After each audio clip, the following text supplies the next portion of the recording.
y que incluso su hermano y su mamá también estaban en diferentes instituciones dentro de la misma asamblea. ¿Usted qué piensa acerca de este tráfico de influencias? ¿Es nepotismo? ¿No lo es? Yo creería que el hecho de que tengan un jefe inmediato diferente no necesariamente es una cuestión de nepotismo, pero sí de tráfico de influencias. Bueno, eso quiere decir que acá en el Ecuador hay que raspar un poquito y sale la pus. No, no hay otra explicación, porque todo comienza con un tema que para algunos era banal, es decir, que el asambleísta en una sesión parlamentaria en la que se trataba en la Comisión de Transparencia el caso Progen, se lo ve ahí haciendo un dibujito o alguna cosa por el estilo. Tal como le pudieron haber captado a otro utilizando el teléfono, haciendo chateos en WhatsApp o viendo alguna red social o haciendo cualquier cosa menos atender a la sesión, sino que a este chico lo han captado haciendo un dibujito. Entonces, unos lo han justificado, otros le han crucificado, pero aquí hay varias cosas de por medio. Es decir, el tema del dibujo finalmente termina ya en un tema del dibujo. Ya pasamos a un tema de los familiares que dentro de la asamblea prestan servicios. Y eso no es un tema de responsabilidad del asambleísta, ¿cómo es? Dominique Serrano, Uh -huh. sino del presidente de la Asamblea Nacional, que es el nominador. Pues. Que aquí también la gente se la saca nomás. A ver, ¿cuáles son las reglas del nepotismo? La primera regla que tiene la autoridad nominadora es que él no puede nombrar a sus parientes dentro del cuarto grado de consanguinidad según tu afinidad en ninguna dependencia de la Asamblea Nacional. Y de ahí comenzamos a hacer un descenso.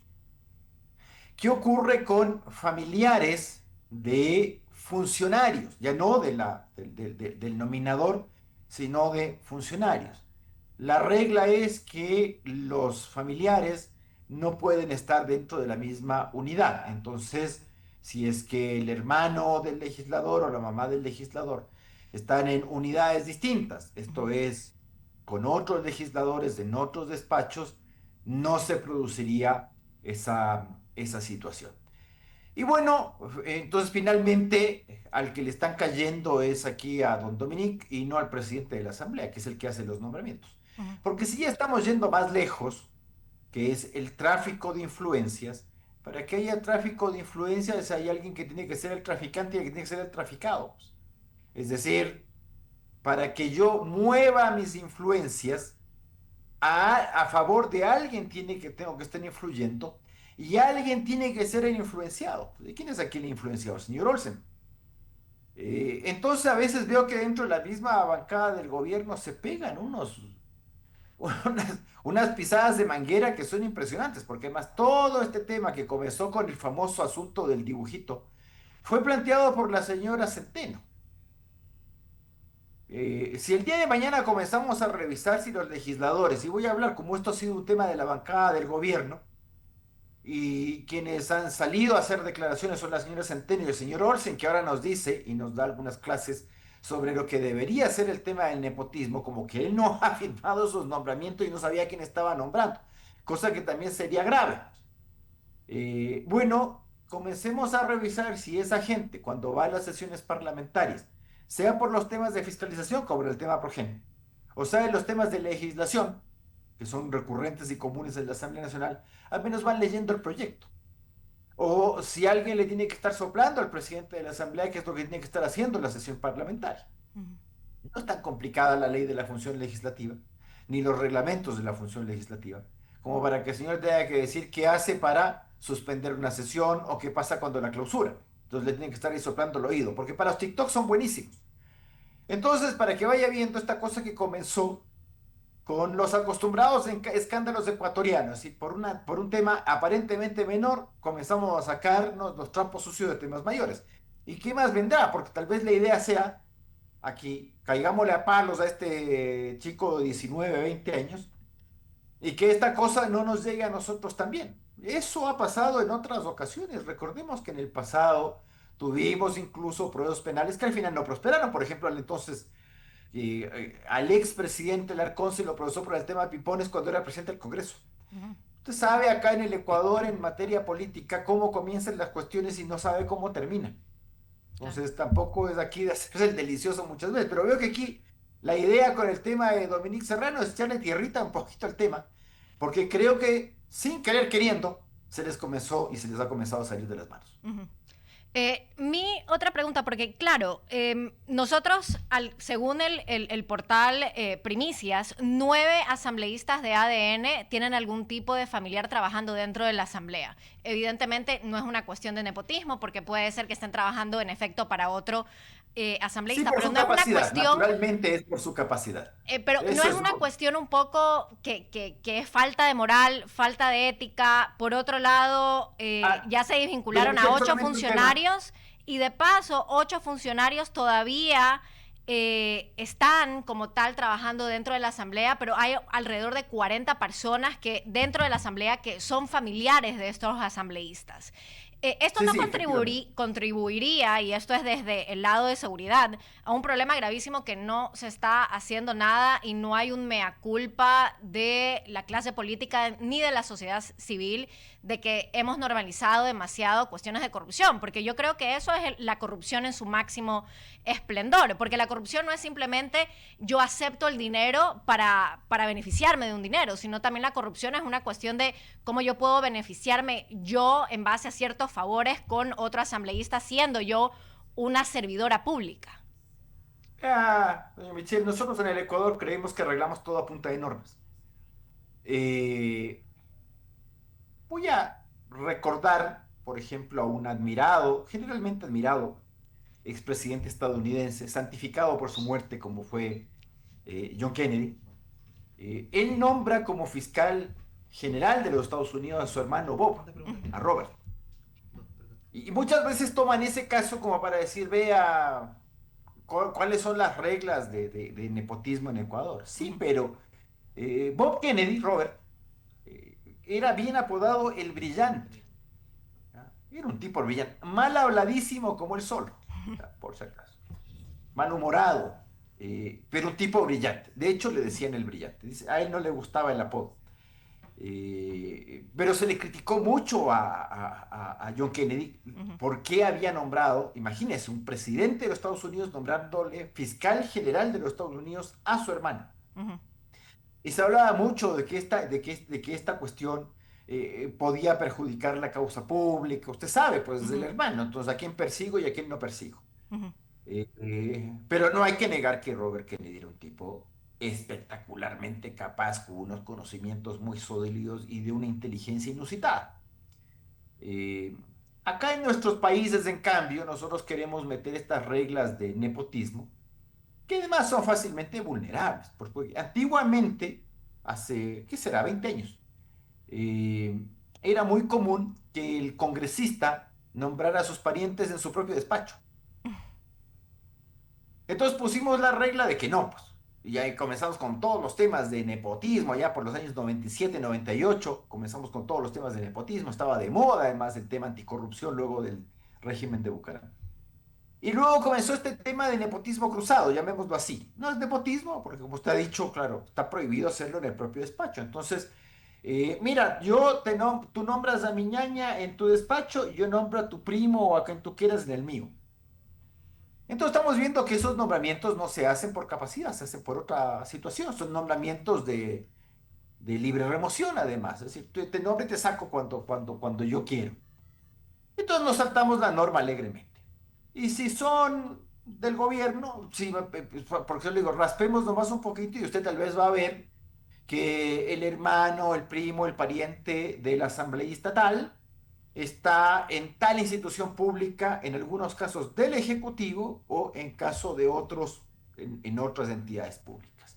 Entonces esta cosa no se va a acabar nunca. Si seguimos raspando, raspando, aquí no va a salvar a nadie, porque los parientes suelen estar en este tipo de cosas. ujú. ¿Por qué? Porque nosotros creemos que con poner en la Constitución concurso de oposición y merecimiento y poner meritocracia ya lo hemos hecho todo y así es. Cuando sabemos, por ejemplo, en el Ecuador que centenares de miles de cargos están llenados con nombramientos ocasionales. Ujú. esos cargos deberían de estar llenados con nombramientos definitivos, con concurso. En realidad lo hacemos con ocasionales. Nunca convocamos a los concursos y así seguimos con el tema de entra y sale, entra y sale. Y cuando se trata de un pariente de algún importante, simplemente ocurren los enroques, ¿ya? Ujú. Como en el ajedrez, ¿no? Entonces muevo esta pieza acá y el otro allá y listo, solucionado el tema. Entonces vamos a seguir nosotros arreglando esta cosa a punto de parches. Todo porque un tontorrón hizo un dibujito. Ni Eh, siquiera ni siquiera nos preocupamos, ni siquiera nos preocupamos de saber por qué hemos llegado a esto, ujú. a Eh, esta situación. Doctor, yo Porque no tengo es... otra pregunta. ¿Sería valedero destituir como tal a No, esos asambleístas o no se podría, no hay las ¿cuál es la normas, clave? las sanciones? ¿Y por qué lo digo? Porque este es el gran ejemplo de que en Ecuador hay un dicho, el que no tiene padrino no se bautiza. Y eso en una democracia y en una democracia participativa es una normalidad. O sea, no hay tal Sí, también cuestión hay. como que eso suceda, porque el que accede a un puesto dentro del sector público debería ser el más capacitado, no la persona que tiene las conexiones debidas. Sí, antes teníamos una frase que era distinta, que era la capacidad siempre se impone. Es decir, no requerías tener parientes, amigos, o la gente no necesitaba recurrir a esta clase de cuestiones para un cargo público o para tener tal éxito en tal o cual cosa. Estas cosas han cambiado, parece que ahora hay que ser amigo de la gente, hay que estar emparentado, pero todo eso también se debe a la demolición del sistema de partidos. Porque antiguamente, nos guste o nos disguste, los funcionarios públicos salían del partido y había mucha gente que naturalmente ingresaba a los partidos políticos con la expectativa legítima de que estando en un partido político, el día de mañana le podía llegar algún cargo público, y de mayor o de menor importancia. Entonces, como usted tenía más o menos unos partidos políticos, más o menos, usted sabía que los afiliados y que eran permanentemente gente que intervenía en sus partidos, eh, eran finalmente los nombrados. Es decir, era un tema distinto, como usted ve, como ocurre sanamente además en las naciones civilizadas. Entonces, y llega un gobierno del partido tal y el funcionariado no está en la parentela, o peor aún, porque ya ni siquiera es en la parentela, es en el amigo del conocido del vecino del pariente, porque usted no sabe aquí a quién nombrar y al final las cosas se terminan haciendo así. Si yo a usted, doña Michelle, le digo, vea, le cayó la presidencia de la República, claro, usted me va a decir gracias, o con mucha preocupación, o tal vez con mucho gusto. Y me va a decir gracias. Y usted es presidente de la República. Entonces le digo, entonces ahora usted tiene que nombrar al gobernador de Zamora Chinchipe. ¿Y a quién le pone usted? Como no tiene partido político, le tiene que comenzar a raspar a ver qué le sale y al final va a terminar nombrándole al amigo del vecino de alguien. Así es esto. Y eso también ocurre en el Parlamento. En el Parlamento, la gente que está prestando servicios parlamentarios no son afiliados a los partidos políticos, no son parte de esos partidos políticos, que sería lo sano y lo correcto, porque si tú vas a legislar y a fiscalizar en torno a tu ideología política, lo obvio y natural es que yo coja a la gente de ese partido político, vea cómo opera el tema, por ejemplo, en los Estados Unidos. Y claro, evidentemente siempre habrá un personal técnico, pero incluso habiendo un personal técnico, no confiemos acá en que la tecnocracia es inocua y por lo tanto invulnerable a los avatares políticos. En los partidos políticos existen tecnócratas, porque siempre tú tienes una tendencia política a pesar de que te creas muy técnico y puro puro en la materia. Como usted no tiene eso en Ecuador y en muchos de nuestros otros naciones iberoamericanas, a lo que hemos llegado acá en Perú, en Chile, etcétera, es a esto. A esto hemos llegado. Entonces, lo que estamos viendo del famoso asambleísta Dominic es un tema que, pues, si raspamos mucho, vamos a encontrar no solo en la asamblea, porque ahora ya hemos descubierto a 9, más han de Ujú. ser. Si es que empezamos a raspar un poquito en otras instituciones públicas, o la relación que tienen sus asesores con otras personas de otros entes públicos. Si comenzamos a raspar eso, vamos a encontrarnos más cuestiones. Pero si usted empieza a ver todo esto en el aparataje estatal, la cosa puede resultar bastante más extrema de la que estamos imaginándonos y puede ir mucho más allá del tema del dibujante. Por eso Exacto, creo que esto doctor. es... De un problema tan pequeño como lo fue un garabato, terminó básicamente en una cuestión de posible nepotismo. Le voy a pasar a Eduardo Lo Mendoza. importante sería acá, además, que si el tema comenzó por el dibujito, comencemos a ver que los demás asambleístas en realidad sean unos tipos medianamente responsables que cuando van al pleno parlamentario, perdone que se los diga en esos términos, se pone a decir cualquier pelotudez respecto al proyecto de ley que ni han leído. Notoriamente no han leído. Vamos a sancionar eso también. Sería bueno, pero lo que pasa es que el primero que sale es el señor que dirige la asamblea. Exacto. Perfecto. Doctor, qué gusto saludarlo, Eduardo Mendoza. Les saludo, qué gusto verlo de nuevo por aquí. Pues Eduardo. siempre, pues usted sabe que está su radio. Yo quiero solamente hacerle una consulta y es respecto del tema de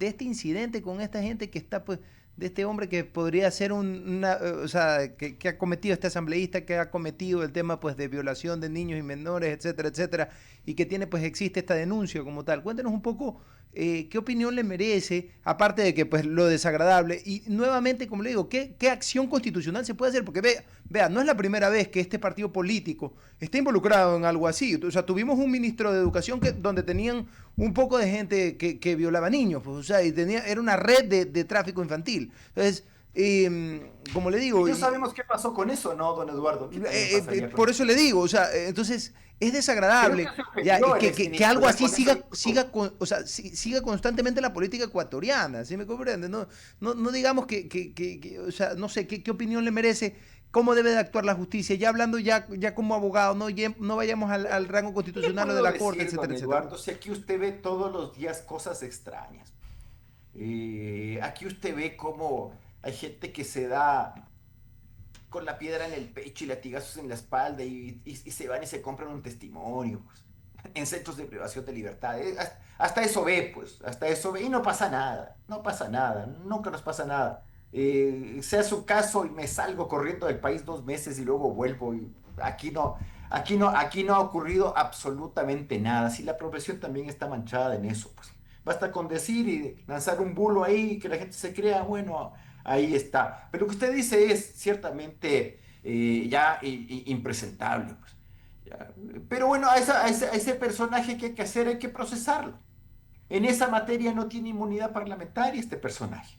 No tiene inmunidad parlamentaria, no nos vamos a inventar algo. Ciertamente que los jueces que el juez de la Sala Penal de la Corte Nacional de Justicia, porque seguirá siendo un caso de fuero de Corte Nacional de Justicia, le pedirá a la Asamblea que le levante la inmunidad para que la Asamblea le diga no tengo ninguna inmunidad que levantar porque no es un caso que se refiere a los casos de, de inmunidad de forma de los asambleístas, pero a veces hay que ser, cuando uno ve y la gente muchas veces critica que se haga eso, es mejor hacerlo para tener ahí por lo menos en el expediente penal el hecho de que se pidió la autorización y que le dijeron que no hacía falta, a no pedirla y que el día de mañana, como ocurrió en algunos otros casos en el pasado, te digan y el día de mañana concedan alguna acción extraña o incluso alguna amnistía, diciendo, es que nunca le levantaron la inmunidad. Entonces es mejor hacerlo.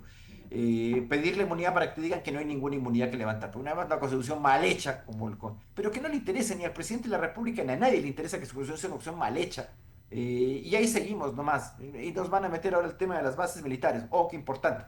Mintiéndole a la gente, además, según estoy viendo. No digo que intencionalmente, pero las mentiras a veces también son por desconocimiento.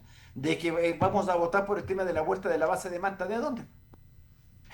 Ahora, eso, perdón que Usted- lo interrumpa, justamente de eso quiero hacerle una consulta porque lo había leído el día de hoy, con respecto, y ayer también creo que desde ayer comenzó el tema. Doctor, ¿qué tan constitucional es eso?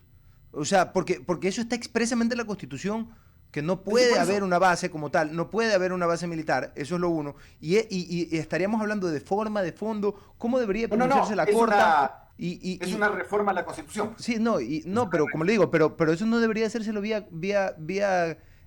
no reforma constitucional, sino quizás, No, como le no, digo, porque es una, porque la- hablamos de soberanía estatal, pues no, doctor. no, déjese de En cosas, principio, vea, no confundamos el tema. Cuando usted firma un tratado internacional, lo hace porque es soberano. Es decir, y claro, si comenzamos a decir, entonces el Ecuador no debería celebrar un tratado internacional con nadie, porque en un tratado internacional usted adquiere derechos, pero también se impone obligaciones. recuerde que de modo general los tratados internacionales tienen esa bilateralidad, derechos y obligaciones entre las partes. Entonces, cuando usted, por ejemplo, y que no es la primera vez que lo hemos tenido, nosotros sí tuvimos tratados estableciendo el establecimiento de bases militares en el Ecuador, por ejemplo, en el año 41, fines de 41, principios de 42, las bases militares de Salinas, la base militar de, la base naval de Salinas, esa donde está la Armada Nacional, era la base estadounidense en Salinas. Esos edificios se siguieron ocupando, o sea, esos son parte de los tratados en esta materia. Usted hace una base, se van y le dejan los equipos. Lo de Galápagos, aunque en Galápagos lo que hizo los Estados Unidos, esta gente, hasta te hundieron los jeeps, para lo que no se pueden llevar lo tiraron al mar, ahí quedó. Pero tuvimos una base militar en Galápagos, porque el Ecuador que no se podía defender ni contra el Perú. Entonces, le recuerdo que todo tratado internacional no es una cesión de soberanía, es una expresión de soberanía. Lo que pasa es que usted, Ecuador, como ocurre en otras naciones, ¿ya? Pero más en Ecuador, tiene una serie de cosas que le guían la política internacional. En el caso ecuatoriano, el artículo 5 que prohíbe el establecimiento de bases militares extranjeras con propósitos o instalaciones militares extranjeras con propósitos militares en bases ecuatorianas, ese es el famoso artículo 5 de la Constitución, y el artículo 417 de la Constitución que le establece otras cuestiones, por ejemplo, el rechazo al neocolonialismo, a la solución pacífica de controversias, al tema de la desnuclearización y cosas por el estilo. Entonces, claro, cuando usted suscribe tratados internacionales, lo hace en respeto a su Constitución. Como usted no puede suscribir un tratado internacional en virtud del cual se establezca una base militar en Ecuador, una base militar extranjera en Ecuador, o lo que decían que era la base de Manta, una base ecuatoriana en la cual habían instalaciones militares extranjeras, aunque no era, según el tratado de la base de Manta, esto no era así. Entonces, ¿usted qué necesita? Levantar la prohibición. Ahora, cuando usted levanta la prohibición, no quiere decir de que vienen las bases. No, pues. Es decir, usted tiene que negociar el instrumento con quien quiera negociárselo. O sea, a ver, ¿quién le ha dicho, no sé a quién?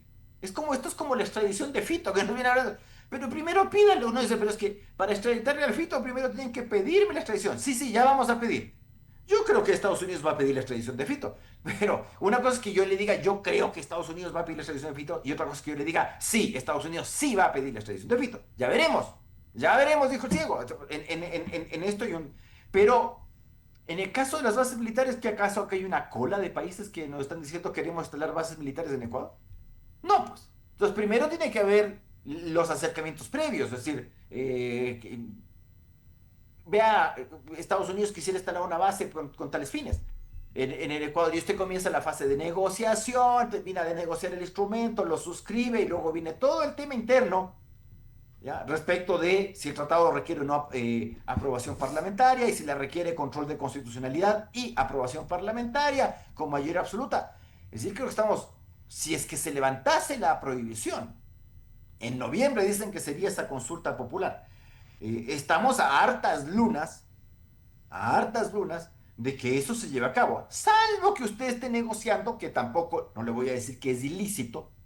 Lo que ocurre es que la negociación podría fracasar si es que en noviembre la gente vota que no, ya habrá, o en diciembre. Entonces usted puede estar haciendo la negociación, tanteando el terreno, pero si el día de mañana el ecuatoriano decide mantener la prohibición, chao negociación, hasta ahí queda todo. Entonces, falta harto, primero. Segundo, se dice, y la prensa lo dice mal, yo no sé si es alguien del gobierno o simplemente la prensa o un problema de vocería, de que vamos a votar porque vuelva a la base de Manta. ¿Quién te ha dicho eso?